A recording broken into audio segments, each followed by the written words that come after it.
Alrighty, Doc here from North America. Good morning, good afternoon, and good evening. It's another fun-filled day. It's the second day of the week. It's Tuesday.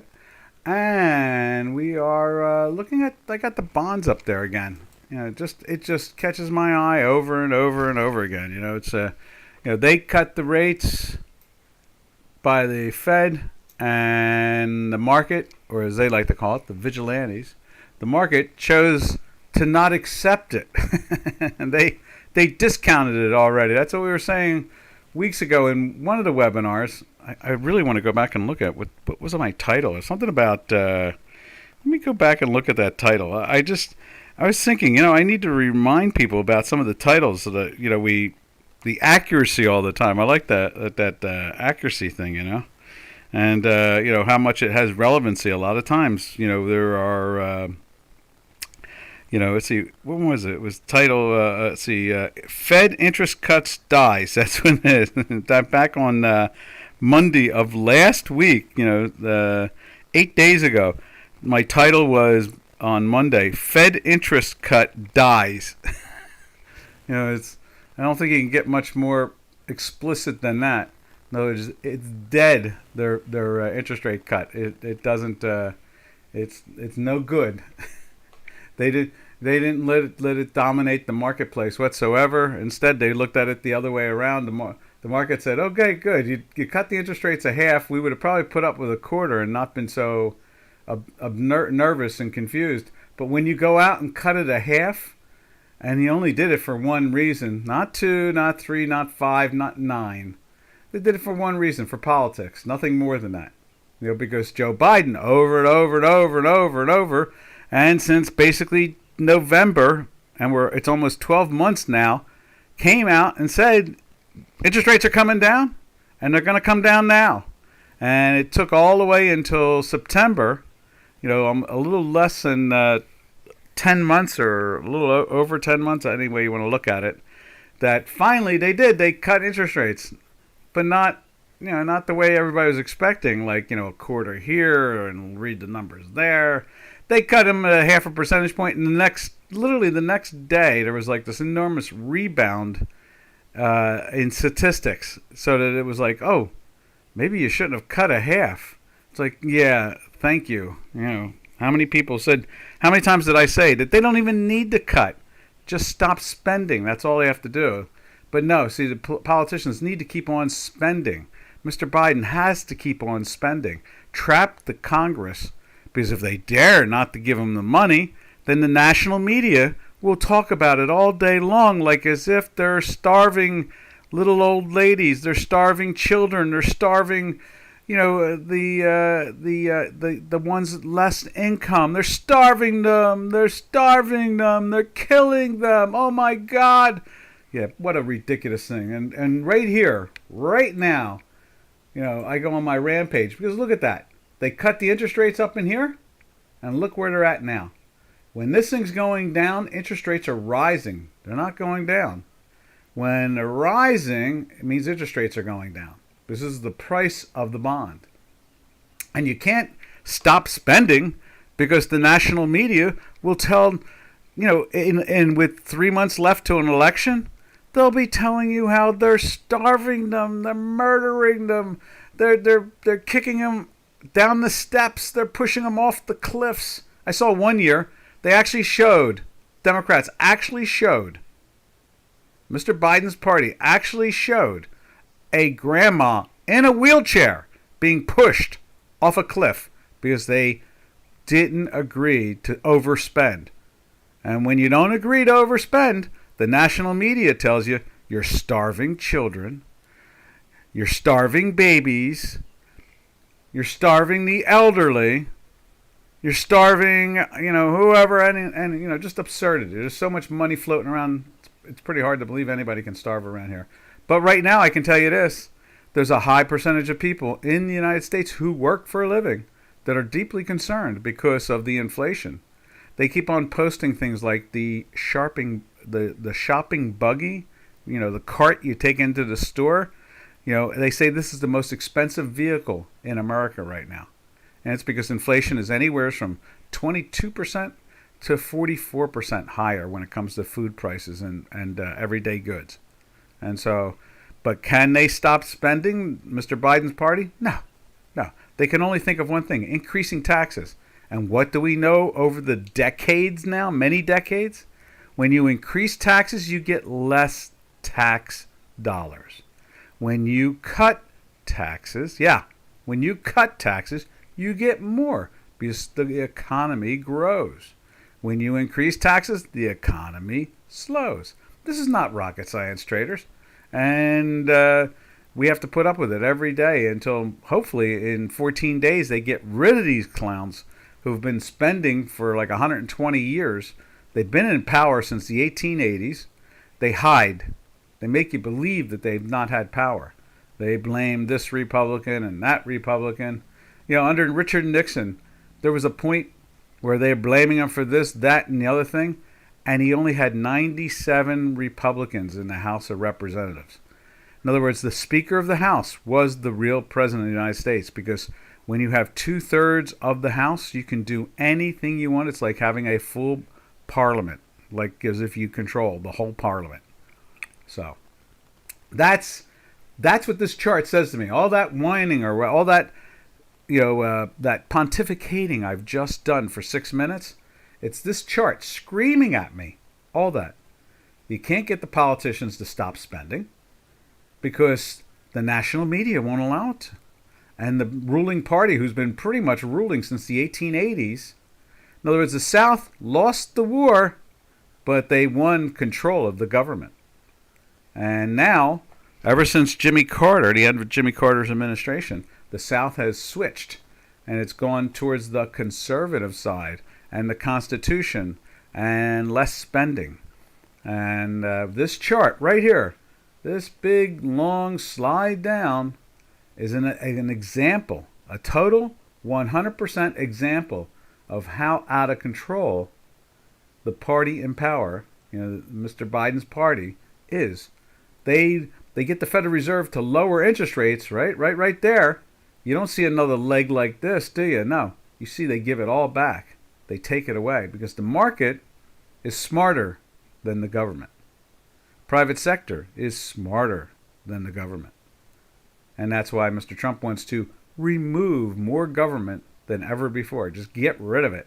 Because all they do is tangle things up and go out there and cut an interest rate at a 0.5 percentage point when it barely should have been cut at a 0.25 percentage point. And it shouldn't have been promised back in November of 23. It should have been discussed constantly about following the fundamental numbers themselves. And this chart right here, right there, right now, let's see if we can grab this, just emphasizes it dramatically. How the government thinks that they can lower rates, they can force feed capital into the markets, and you will get inflation. And that's what we have now. We have inflation. So the bond, that's why they call them the bond vigilantes, because they refuse to piss their money away. They don't like throwing money away. They like to make money. Whereas the government, they could care less. They just burn that money. So that is Doc today. Doc is on a rampage because it's getting more and more ridiculous every day that the Federal Reserve would be better off if we sent them on vacation for a whole year and they did nothing. We'd be a lot better off. All right. From there, let's go take a look at the dollar index. And you can see the reason why we keep on seeing. We have two reasons we believe we see the dollar index constantly gaining against the pair trades. At first, I just figured it was a combination of money wants to go where it gets the best return. So I figured that money was slowly drifting into the United States, for the success. Mr. Trump is up anywhere, so I don't know, 10, 12, 14%, something like that. Some states he's only up 2 or 3. Since we have an electoral college that keeps the minorities protected from the majority when it comes to politics, that what we see is that the interest rates we figured were on the increase in the dollar. Let's find the dollar index right there. Here's the dollar index. And we figured that the dollar index was rising literally for that specific reason. They were interpreting, especially when Miss Harris fell apart again, that's when it really took off, about 3 weeks ago. So, with that, they kind of smoked her out. She had to actually answer a question or two, and she couldn't answer them. So, in other words, most of her stuff is like a, what do you call it, like a commercial, something about something drama. So, most of her interviews are commercials, really. Matter of fact, yesterday or 2 days ago, Miss Shriver, who was running a town hall, they called it, and somebody in the audience raised their hand, and she said yes, and she said, "Could I ask a question?" She says, "Oh no, only questions that have already been interviewed, pre-interviewed." So in other words, I thought it was a town hall where you could raise your hand and ask a question. No. That are just docu commercials, or was it commercial? They have a name for it. Something about like a commercial and a like a fake act at the same time. Something like a commercial drama or something like that, or it's controlled. So once that happened right there with Brett Baer. When that did that, the dollar really took off even more. Probably right around this area here, they knew that she was going to fall apart, and she sure did. And that's why the dollar index keeps on inching its way up. That's one. The other one is I believe is because of the chart that I just showed you that I rambled about for 9 minutes, and that is the bonds. Interest rates are rising here in the States, and these two charts go in inversely like 99% of the time. So, the dollar is rising because interest rates are higher here in the States than they are in Europa. So, a really interesting chart. Let's see if I can put it up on the screen here. Right there. I thought this chart was very interesting. It's from a website called Sky Darmans. They do quantum gravity research and physics and so forth. And they were looking at, check this out. They were looking at the world's let's see if I can shrink this back down again. The world's GDP. Let's see if I can move it down. There it is, right there. Look at that. It shows the three regions make up 50% of the world's GDP. I thought that was interesting. So, it was the eastern part of the United States, from Texas all the way up to, Wisconsin, or Michigan, and Illinois, and Wisconsin, and so forth. There's Michigan. The eastern part of the United States, this part, Europe and England, and then the coastline of China, South Korea, and Japan. And that was 50%, just those three areas alone in the world. 50% of the world GDP after looking at the whole world, I don't know what, was the other 50%, but I thought that was a very interesting chart. These three regions make up 50% of the world GDP.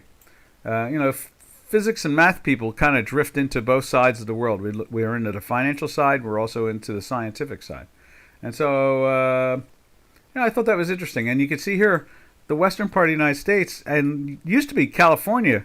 And California is something like the fifth largest nation in the world when you look at, or fourth largest nation in the world, something like that, to its GDP. So that's interesting that it couldn't supersede. Now, I guess you could say this is painting by the numbers. And he, Sky might have just been, I don't know, he was making a case about the coastlines more than anything else, but unfortunately the Pacific coast didn't seem to have much of an influence with I guess what he's doing is he's looking at the amount of debt that California is in compared to the amount of debt that these states are in or Europe is in, and then its GDP at the same time. And same thing here. Notice it's not all of China, it's just right here, the coastline. He's looking at the different provinces and states of their GDP and debt ratio, and these are the most, this is 50% of the world GDP. I thought that was a fascinating thing. I thought that was very interesting. So, let's see. I think I might even save that. I'm not sure where I'm going to put it, but maybe I'll save it Let's see, where do I save it? Let's put it somewhere. Put it with the bricks. Done. Brick conference comes up this week, or you're going into next week, I guess it is. We'll see that. Let's see. So from there, there's the dollar index, and that's why it's rising. So why don't we go take a look at the individual pairs trades and see what they're up to this morning. And let's see, where is that? There's the spreadsheet with the currencies on it. And let's go over and look at, there's the euro. You see the euro is parked from yesterday's lows. It's just sitting there, not exactly, excited in any particular fashion there. What do we got going on here? Oh, yeah, so you see, it's been in a weekly sell and a daily sell, and it's just moving down, and obviously it's doing the same thing as the dollar index in reverse. That's all. And, they probably thought, geez, 0.5 percentage cut. Wow, this is great. And they ran it up. And now they're looking at it at 10, where we're at, 108, where it all started from. And it's like, whew, what happened to that 0.5% interest rate cut? Where'd it go? Because it's still there. It's the official rate. It's just that the open market itself says, not interested. And that's why we try to tell you all the time here that the bond market is the largest market in the world, and the currency market is the second largest. And then the oil market is the third largest, and it's nowhere near the size of the currency market. And the currency market is only like 30 or 40% of the bond market. The bond market is enormous and powerful, and the central banks have a hard time dealing with it. And it's what they call a non-listed market. So there's no bid and offer that's really fixed. Only over in the futures contract is there a fixed market. All right, so from there, and obviously you can see with a fixed market, it doesn't help it any. The government lowers it a 0.5 percentage point, and what do we see in the futures contract? We see it getting clocked. They're punching it in the face, kicking it in the stomach. All right, from there we'll go over to the cable, and there's cable. Same situation. I guess we can get rid of that green, remove that. And you can see, a bunch of days, going on a 5th day on a sell, and we're looking at, we're on a 4th week in a sell. It's being pressed down.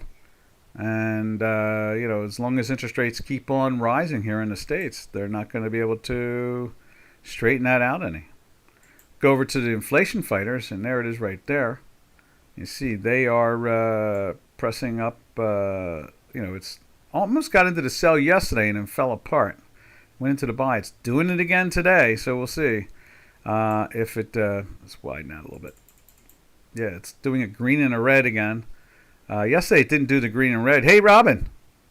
And, it's trying to press into that sell again. And it's going on a 4th week and a weekly buy. And it's, 14 days. Yeah, 14 days. This is the 15th. Well, it's actually below right now. So it's 14 days in a buy. We'll see if it makes 15 today. From there, we go over to the yen. There's the yen. The yen's doing that thing again. It's playing around with the 150 area. And, the yen on the spreadsheet is also looking at 13 days going on 14 days. Is that right? Is that the one it is? Yeah, 13 days going on 14 days. Let's just highlight it right there.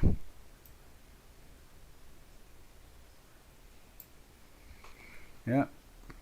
And that's the yen. And I think let's see. I think the Nikkei was, where was the Nikkei? Let me see where it's at. The Nikkei was down or up? I know Shanghai was up. I think the Nikkei was down. Yeah, Nikkei, they sold it off a little bit harder. A little pressure on there.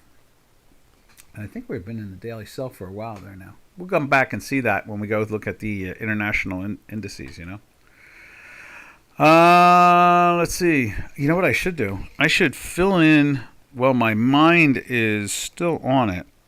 Let me just do this. I'm going to put the title of the show today on there. Let's do that. Because I was on a rampage for the first 10 minutes. And so it's, it should be like a warning sign. Warning, Doc on rampage about bond vigilantes win the fight again.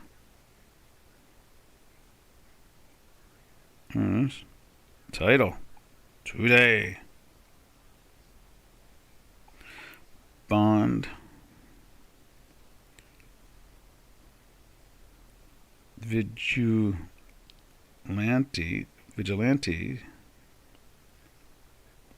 win the fight.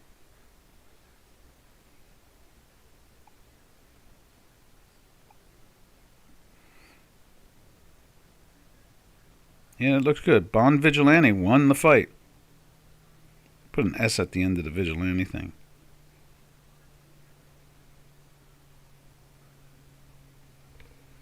Let me just double check if I'm spelling that right. Bond Vigilantes. And unfortunately, without a media, and we don't even have the Wall Street Journal anymore. Even that's been destroyed by Vigilantes. Is that it right there? Bond Vigilantes. That's it. Okay. ILANTES.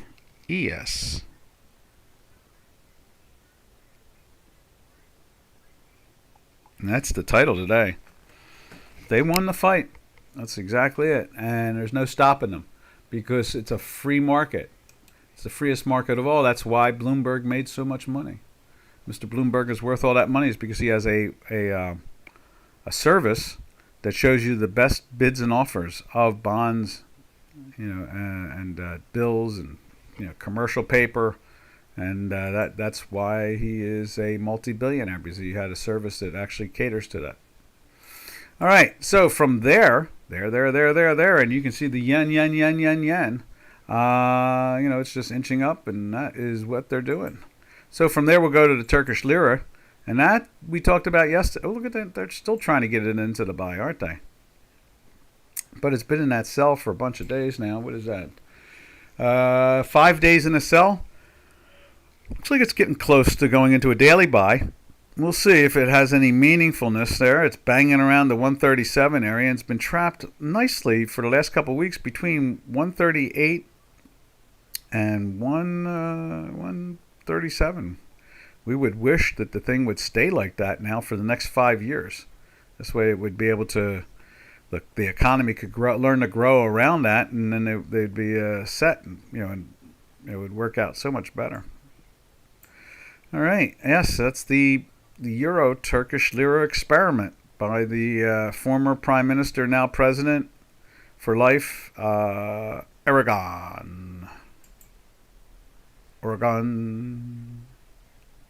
Like the spider in Harry Potter. All right. Now from there we'll go to South Africa. Take a look at the second largest brick in the world. And you can see there it's kind of just flatlined. And when we go and look at gold, you'll see gold. Goldy. Right there. There's the gold. At all-time highs again.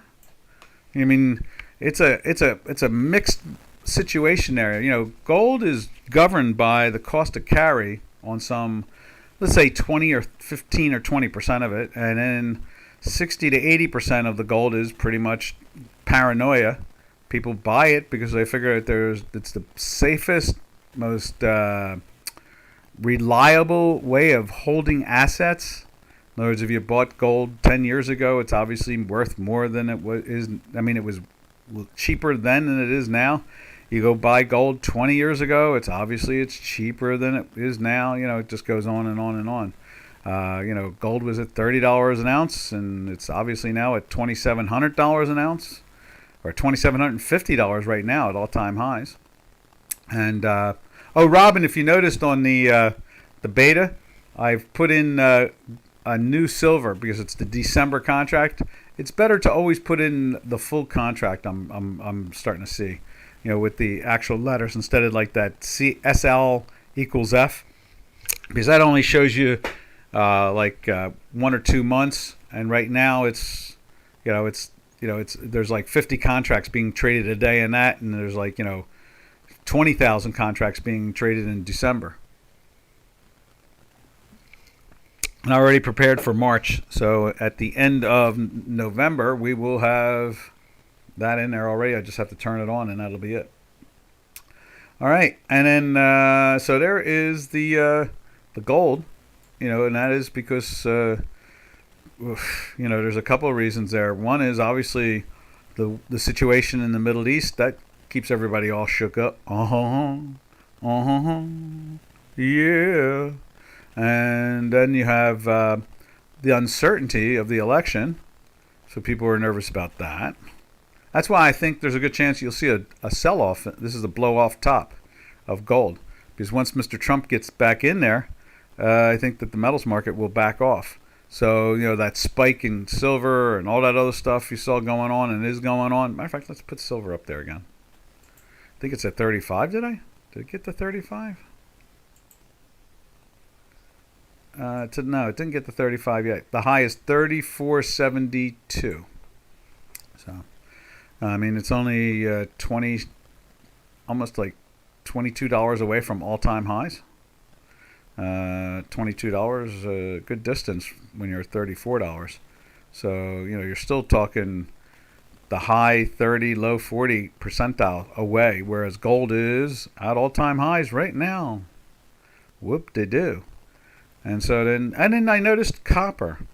Now, I think they lifted Shanghai up. And what did they do to Hong Kong? Let me go see what they did to Hong Kong. Well, I remember looking, just to get curiosity to figure out, if there was noise in there. Because you can see, what can you see? Here is copper right there.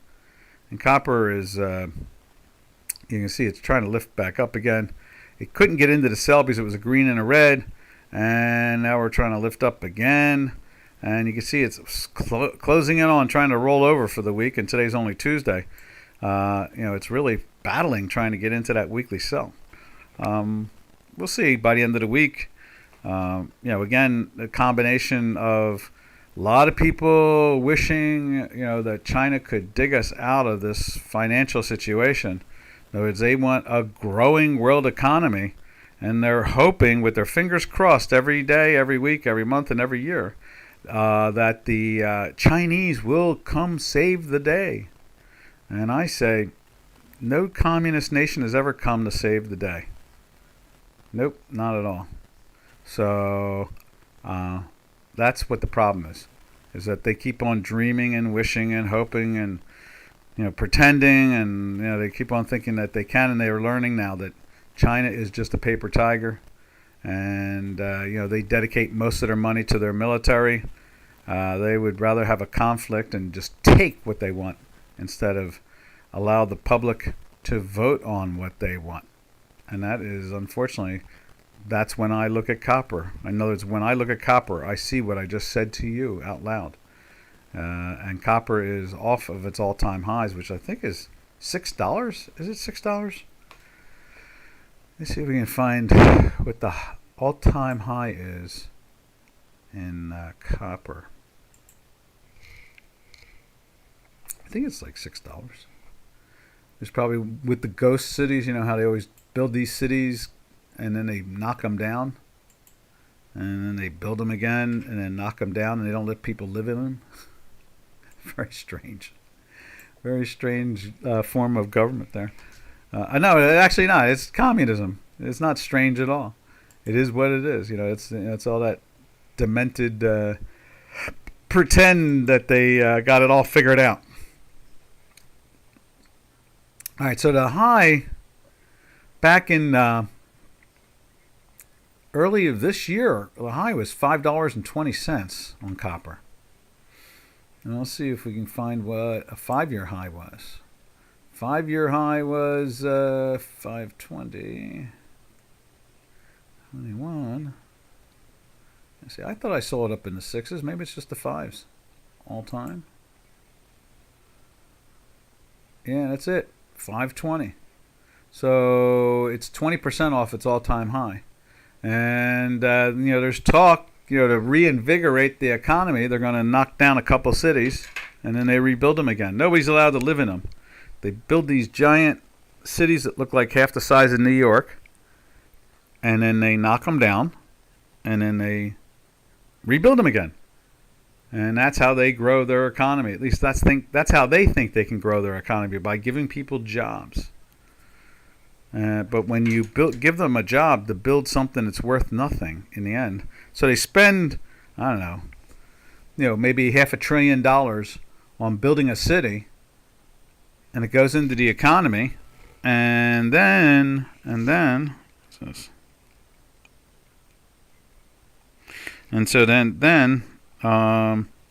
it's basically a waste of money, because then they go knock it down again.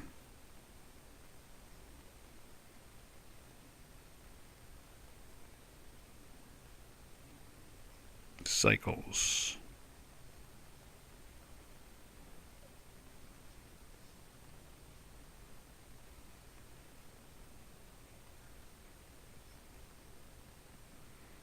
Let me just finish this.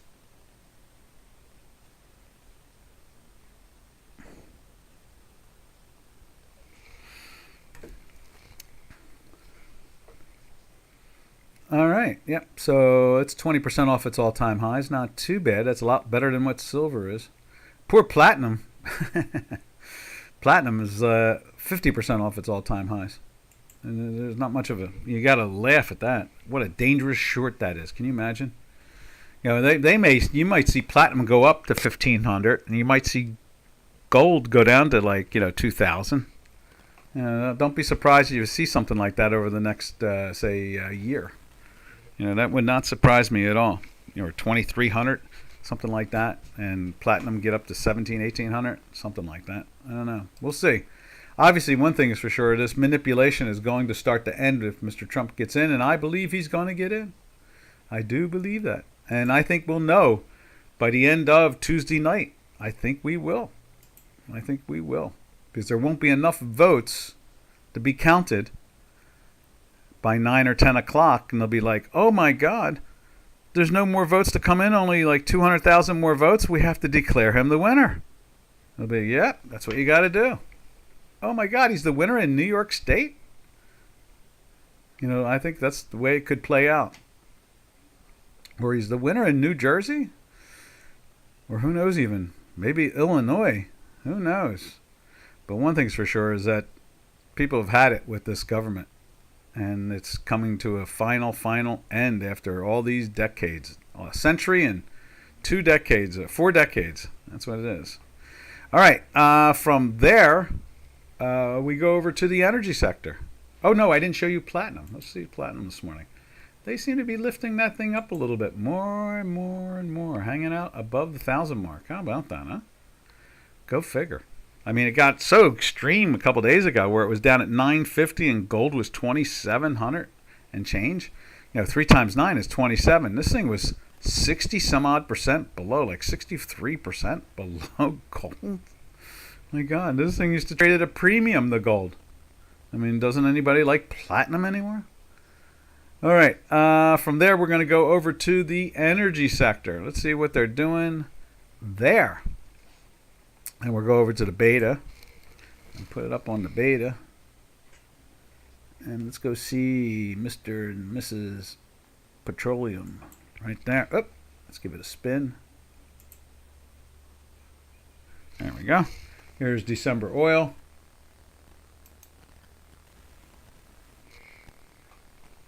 And it's saying Trump is even ahead nationally now by 2 percentage points. So, I mean, that's really hurting the opposition. Let's put it that way.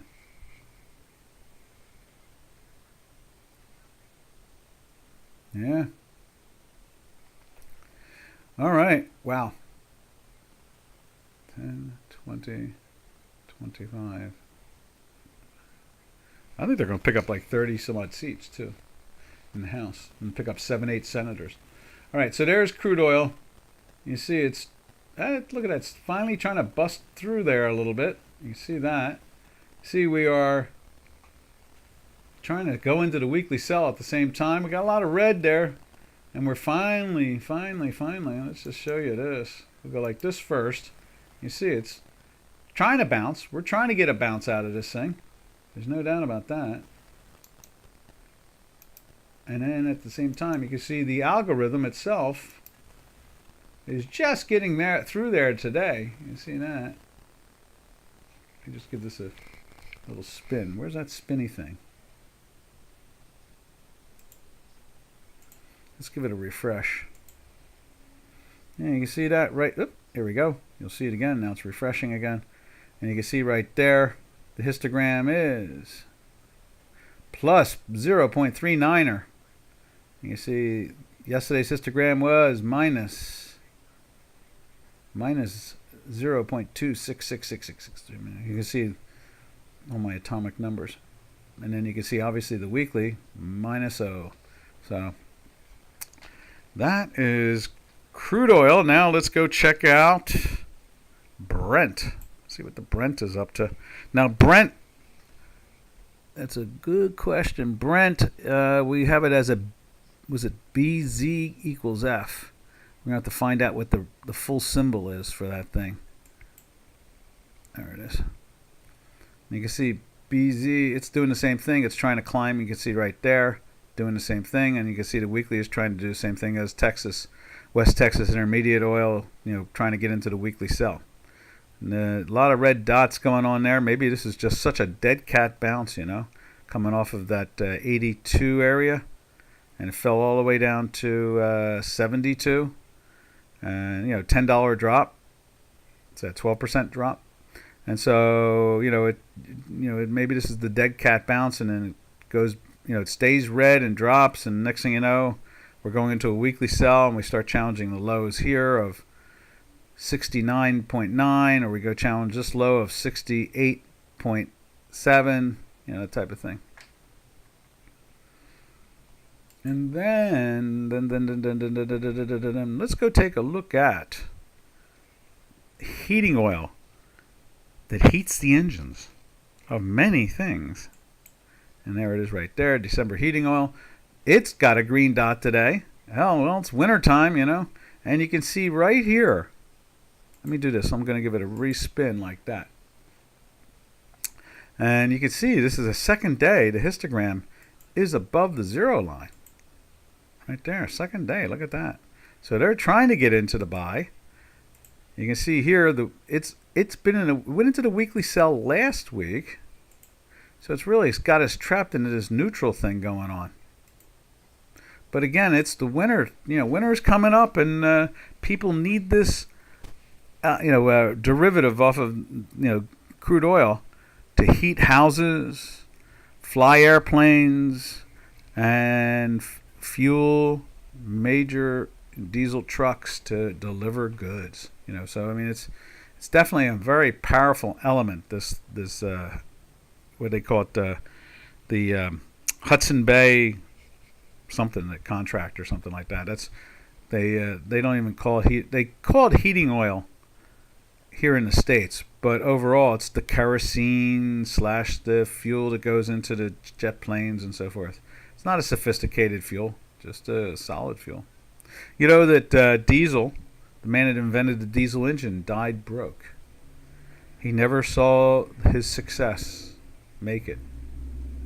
He invented it and never saw it succeed. All right, now, that was back to that. That's cool. Let's go back to this. All right, now from there, we go over to nat gas, right there.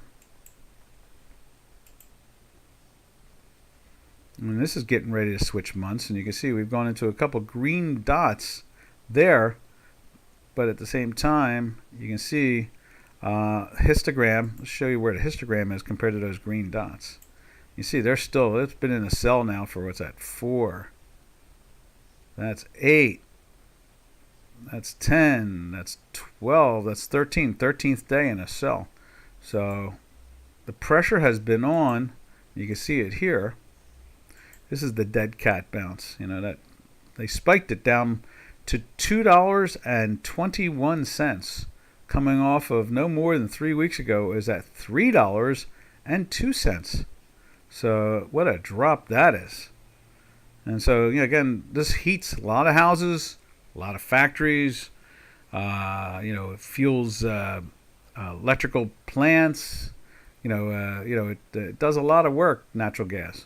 But it's being sold off into the winter months here. Now we're getting ready to, we got 6 weeks to winter or something like that. Let's see, something like that. I guess we have 7 weeks to winter, so I mean, you gotta. Usually, there's an anticipation. That's what we call the old haircut, you know. And you can see here that second week in a sell also with it, natural gas. And then we drift our way over to Spain and take a look at that energy company over there. And it's the only way. And that's been in a weekly sell now for 5 weeks. Last we looked. You know, it's that was yesterday, right there. There it is. You can see it's, oh yeah, you can see the red. Now it's 6 weeks in a sell.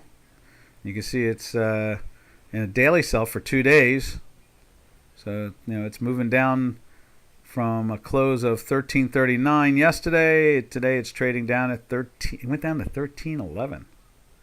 And it's feeling the pain. And it's been in that weekly sell all the way back in here. Let's see.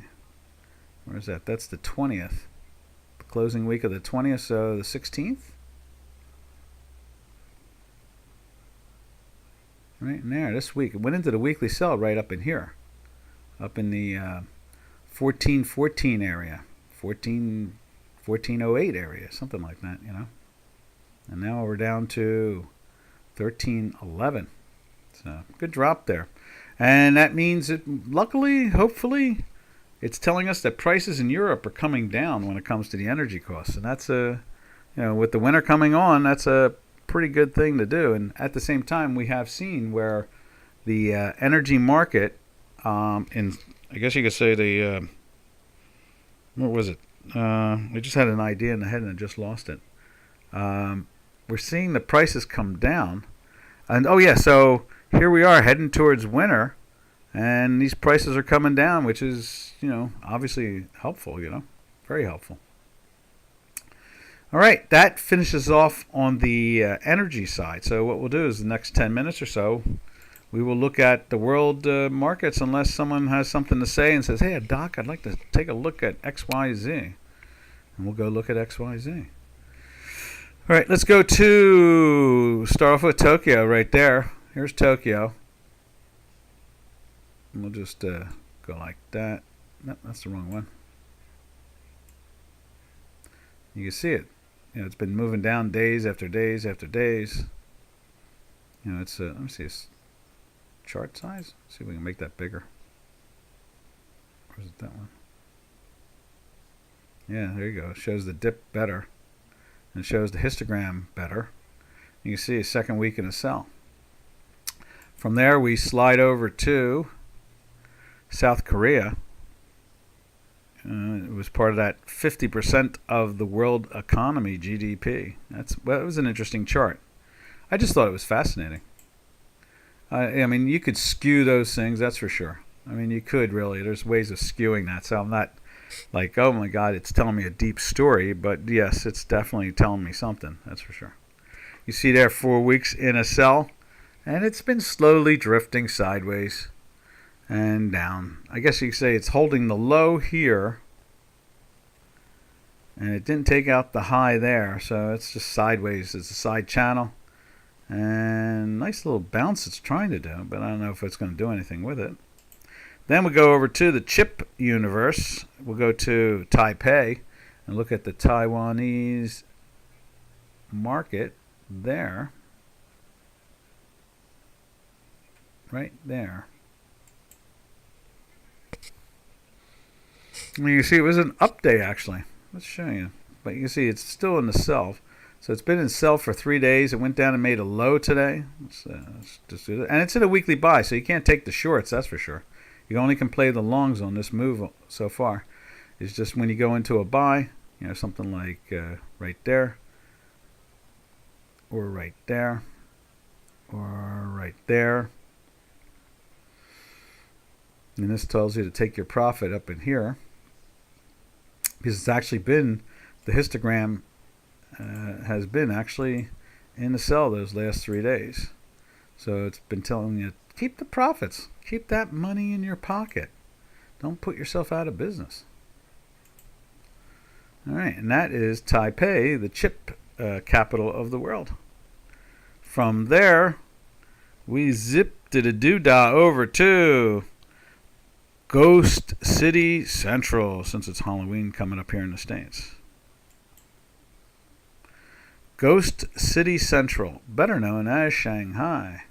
You see here for the last 4 or 5 days, it's been green dot, trying to bounce from the, I guess you could call it the stimulus, and at the same time, you can see here, it's been in a buy since right there. But traders, can you be in a long when you go and finally look at the third chart? No, you can't. And why is that? We're in a weekly sell on a second week, so you can't take that long there, and doesn't look like that good a long to begin with. So in other words, if we go into a daily sell, you want to definitely take the short instead. All right, let's see. So that is Ghost City Central, or better known as the Shanghai Index in China. China. There it is, China. Can knock down a city at a single signature. Leap tall buildings with a single signature on a piece of paper. We can knock down tall buildings with a single signature at the bottom of the document. How about that, huh? All right, let's go find. From there, we shoot over to, let's see, we've done that, and that. So we'll go let's take a look at Hong Kong, see what they're doing down there today.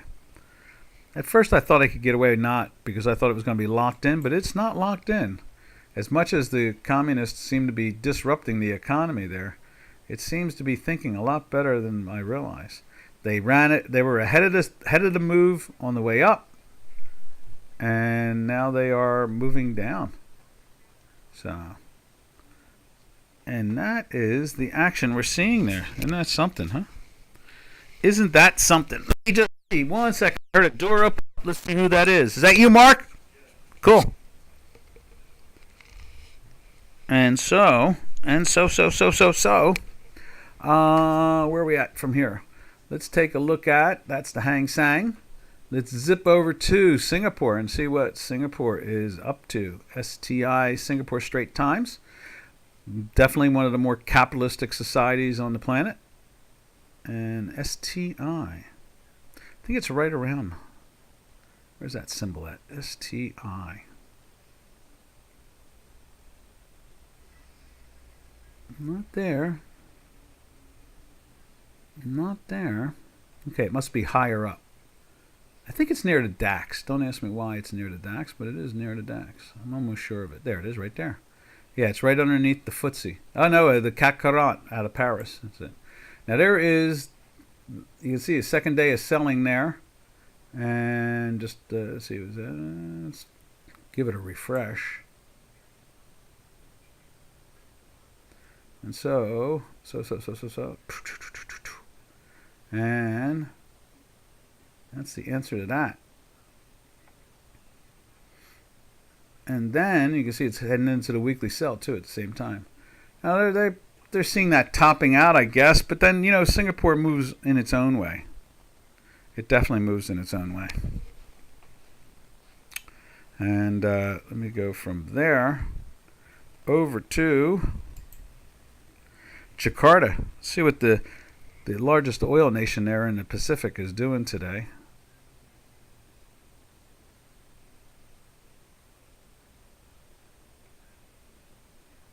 It's right around here somewhere.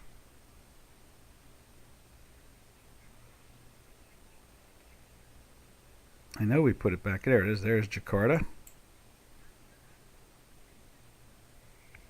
You see, that's climbing up nicely. It'll be interesting to see how the Saudi Arabian oil stock is doing today. If they're seeing strength there like that, you can see it's been in a buy for the second week now. So there's some buying going on in there. And then from there, we shoot over to, let's do the Nifty 50 in India, and then we'll hit Saudi Arabia. And a little selling, nothing major, just a little pressure there. And it's on a fourth week in a sell too. This thing has been a rampage. I love how they call it the Nifty 50. It is a Nifty 50. And now let's check out Saudi. We got two different Saudi Stocks we pay attention to here. We have the Saudi Arabian Oil Company right there, and you can see it's been feeling the pressure. It's down in the 27 today, and you can see it's 5 days in a sell, and it is something like 4 weeks in a sell. And then we go over to the industrial side of the country, and we go to the sheet metal company. Let's see, SR, National Metal and Manufacturing. There we go. See the same situation. Been in a daily sell and a weekly sell. Weekly sell just 2 weeks. This is the second week. But daily, you can see it's been in a daily sell now for, what's that, 3, 6, 7. And we had a buy, didn't we? Was that on the 13th? And is that the 13th? No, that's the 7th. So looks like 7, 8, 9, 10, 11, 12, 13, 14. It's flirting with a buy today. So 14 days. So there is 5. And there is 10. And there is, let's see what that is. There's the 13th. It must be some holidays in there or something. I don't know. So that's only 7 days. So all the way back to here, it's been in the sell since the 5th. Since right up in here, it's been in that sell. And it's tried to lift, but it failed at it. It's just going sideways. Let's check out Tel Aviv, see how the startup nation is doing today. With rockets' red glare always over its skyline. It's very patriotic. Tokyo, there it is right there. The Tel Aviv 125. At highs, it's off a little bit today. You see that. But overall, it's still in the buy. What is that? That is the 21st. So it could be the algorithm is not updating at the moment. That's all right. It's not that important. Sometimes they don't update until the U.S. close at 4 o'clock our time, Eastern Standard. So no problems there. But you can see it's been in a weekly buy from back here 5 weeks ago. Back in here. So it's been an interesting move. Rocket's red glare doesn't seem to be able to slow it down. We got about 2 minutes, so let's go check out the DAX and see how they're doing this morning. DAX. There it is right there. There we go. There's the DAX. And it's been in a sell for a couple of days. Nothing major. I'm sure that's not today. That's probably yesterday. Yep, yesterday. It won't show until 4 o'clock today. And you can see right there, no problems. It's moving down. But it's been in a weekly buy. So it's more of, a trapped market. It's a channel or a flag. Let's take a look at the FTSE out of London. Right there.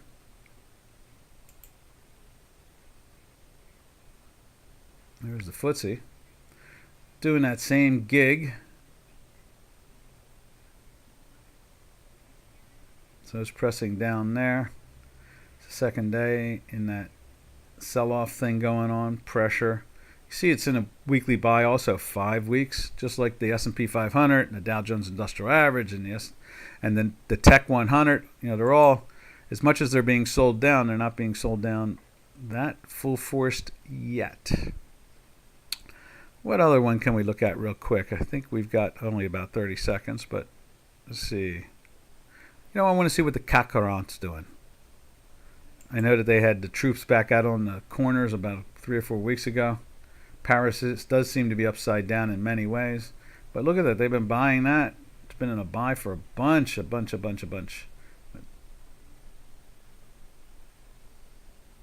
Yeah, there it is. That's updating. So you can see right there. That is 5 days back right there. What is that? That is 14th. Is that the 14th? No, that's the 15th. There's the 14th. So it held on by the hair of its chinny chin. It's been in a buy for this whole move there. But unfortunately, traders, it's in a weekly sell for 2 weeks, so you just have to stand to the side. All right, we're out of here. This is Doc from North America on a rampage about the bond vigilantes in the first 10 minutes today. So, happy trails to you until we meet again. Happy trails to you, to all our trading friends. Later, traders. Have a safe and smart trading day. Ta-ta for now.